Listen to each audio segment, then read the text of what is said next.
What's up, y'all? Today we're talking about my very first MDMA experience, and with the ongoing efforts for legalization of MDA, I figured it's time that we start talking more about how these things can be used to heal traumas and accept our fears.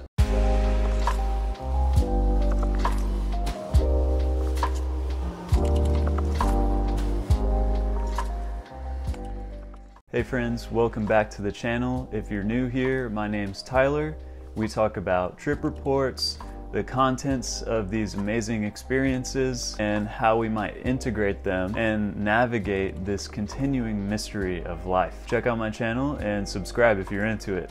Today I'm sharing my experience with MDMA and how I used it as a tool for therapy and healing. So normally I don't feel the need to do this, but because we're talking about MDMA, I feel like I really need to quickly address safety. First of all, I'm not advertising anybody go and use this. Just want to make that clear. The reason that I say all of this is because most traditional psychedelics like psilocybin and LSD are totally non-toxic and totally safe, and you're never really in any physical danger when you take them. But for a bunch of different reasons, I feel like addressing safety for this topic is even more important. For one, it looks like MDMA, after a prolonged time of use, does have some neurotoxic effects, and probably other things that we don't even know about. So this is not something that you want to be taking every week, every month. It's something that you really need to space out. For me, I've only done it this one time and it's already been a year. Another thing to be cautious about is a lot of the things on the street that people are selling as MDMA or ecstasy is actually some horrendous cocktail of substances just cut together, like speed and all of these other things that people cut with drugs, and fentanyl can be in it. So it's extremely important to test your MDMA. So I'm going to add a link to the psych substance video talking about MDMA safety. So if you do decide you want to do it, I would highly encourage you to do it with somebody who is informed and experienced, or I would just suggest waiting because it looks like MDMA could possibly be legal by 2023. So just keep an eye out for that. I also do want to add, because I mentioned the safety of psychedelics, that MDMA has been known to cause deaths in people.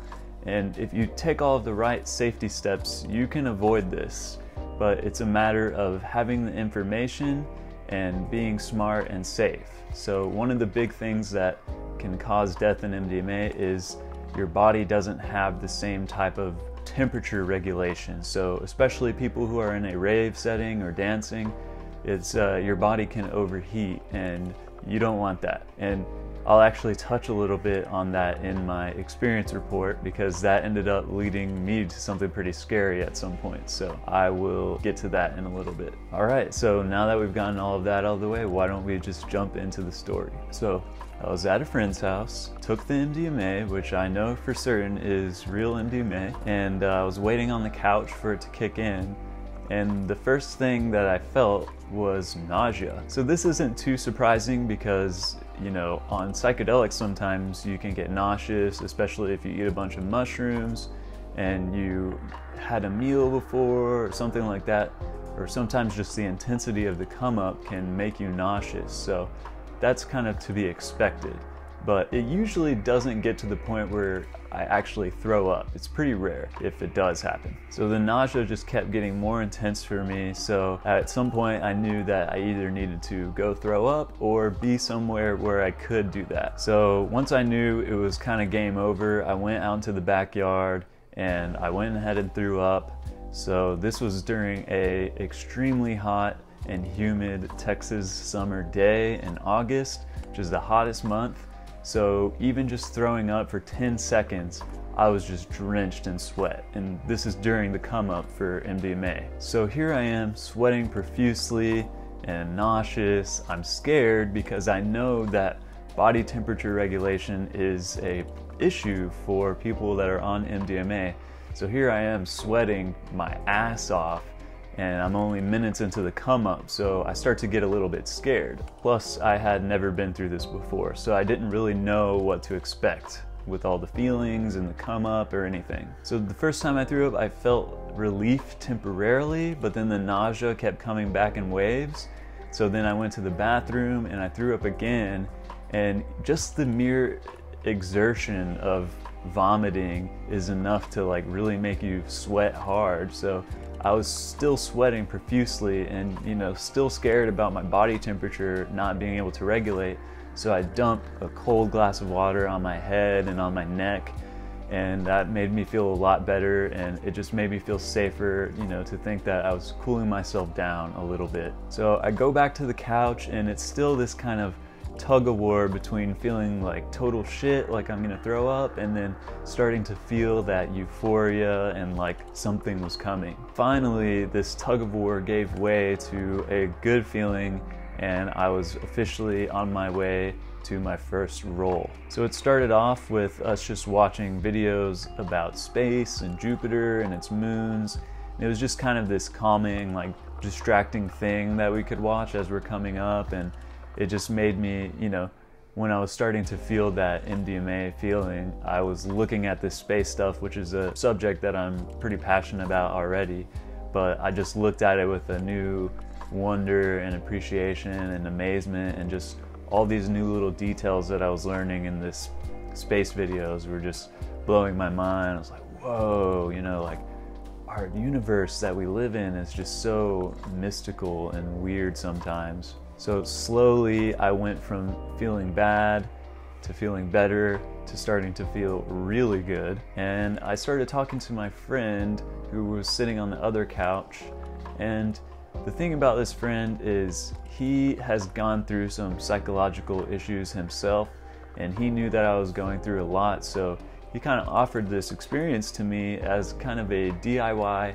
home MDMA therapy, which, if you don't know too much about it, there's a lot of research going on with MDMA and PTSD and how people can heal from serious trauma, especially like war veterans or abuse survivors and stuff like that. I was talking to my friend about some of these feelings that I had, and it was like a little therapy session, and it felt really good, and I just felt that I was slowly stripping away the fear and the anxiety around all of these issues that had deeply hurt me in the recent years. The talk was very cathartic, and there was just this sense of everything being okay, which is a super rare thing to feel, especially in the year 2020. And you know, as the experience started to take shape and I started to experience MDMA for the first time, I was really surprised at how gentle and tender that it really felt.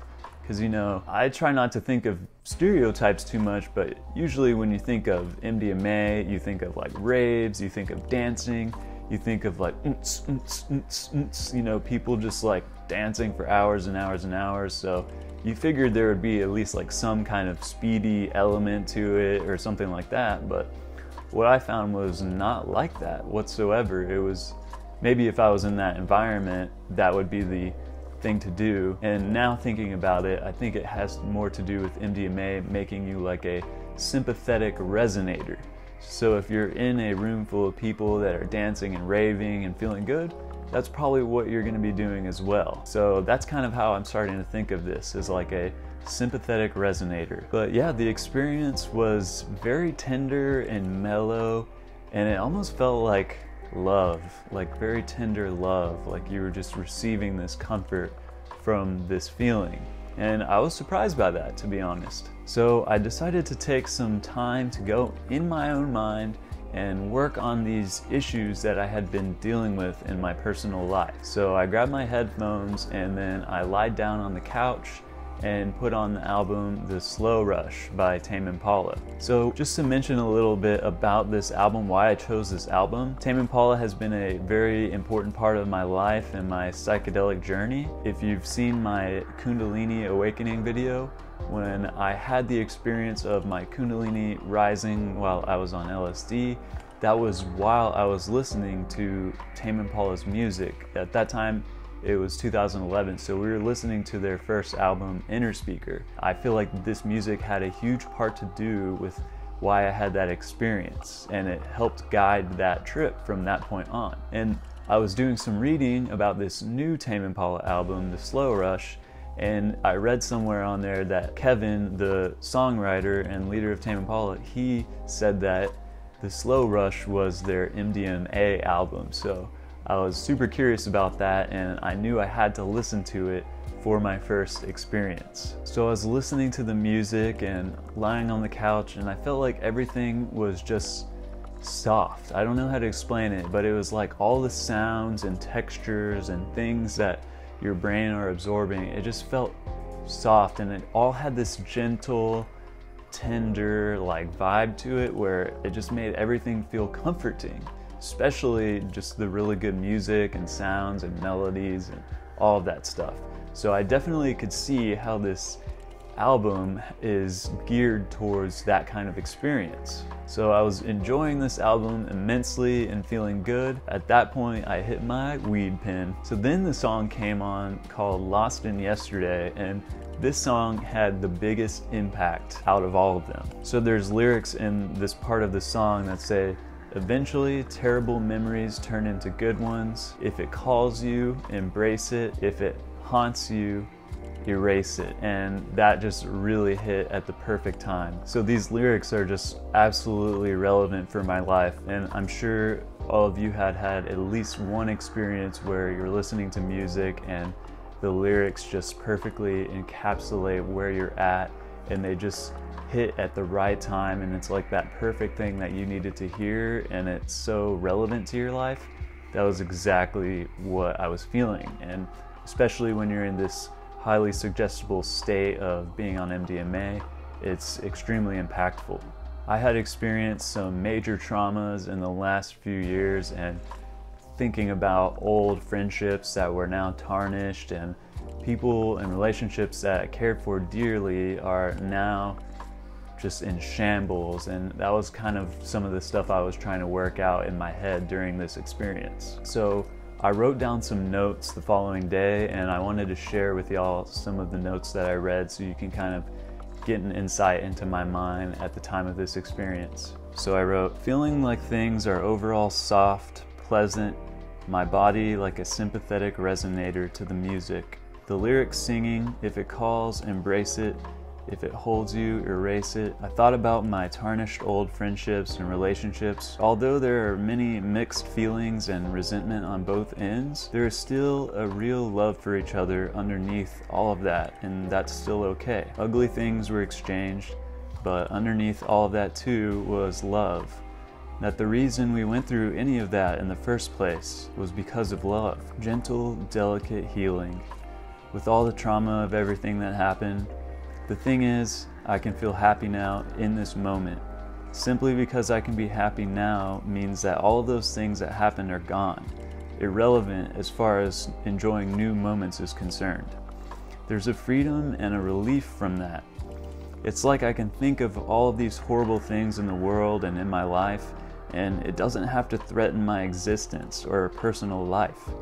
Not that there's no actual threats, but in a gut reaction sense, no longer feeling the primal danger through anxiety. These ancient hominid receptor systems served us well before. Now our world has them going haywire. And you can forgive yourself and try to be better. Try to be a gentle being, because life is gentle and giving.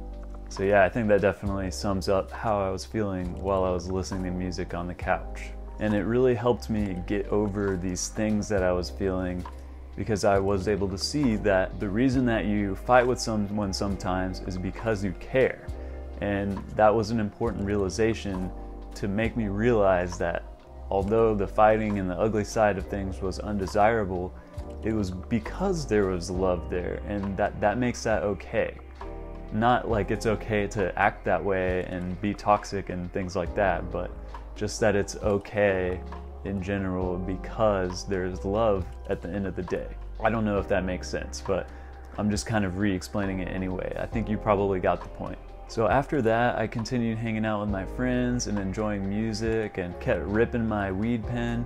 And weed is a really great combo with MDMA because basically MDMA is taking away the fear of things. So you can get like as high as you want and just rip the pen furiously or smoke the weed, whatever you're doing. And there's no anxiety or fear involved. So it's almost like you can go even deeper into the cannabis experience than maybe normal because there's no anxiety or anything like that. So after that, I went home and I talked to my really good friend about the experience, and we were just talking about things, and I just felt this certain sense of fearlessness, like everything was okay and almost like there was nothing to be scared of to begin with. And that's a really interesting feeling considering all of these things can affect you and cause anxiety for so long and for years even. So it's just amazing that a compound can totally turn it around like this. And that's why I can see MDMA being such an effective tool for therapy, because it fixes the problem at the root, and nothing else does that. I mean, maybe I could have came to that realization on my own with a therapist, but it's like they say, it's like condensing years of therapy into 6 hours. So I really believe that this tool can be used for things like this. And it's an extremely powerful tool, especially because the world that we live in is highly traumatic and it's scary, and there's a lot of things wrong with it, and we all feel pain, we're all hurt, and because of our pain and our traumas, we're lashing out at other people and hurting them. And it's just this never-ending cycle of karmic shit, and we got to break out of that somehow. And I think this is one of the best tools that we have at our disposal to do that. Of course, considering all the safety measures are in place. So that's about it for this story. Thanks so much for listening to my story, y'all. Remember, safety is first, and I'm not encouraging anybody to take a substance. That is on you. If you like this video, you can do me a huge favor by subscribing and liking and commenting. If you have any experiences of your own to share, please add that in the comment. This channel is called Find the Others after all, so it's got to be about y'all just as much as me. So please share your experiences, or if you're curious and you want to try it, just share your thoughts. I love reading all the comments and talking to you guys. So I also have a playlist full of trip reports that continues to grow, so please check that out if you want to see my other trip reports. Thanks for watching, and keep being awesome and psychedelic in this strange world where we find ourselves as cosmic apes inhabiting a mote of dust suspended in a sunbeam. Peace, y'all.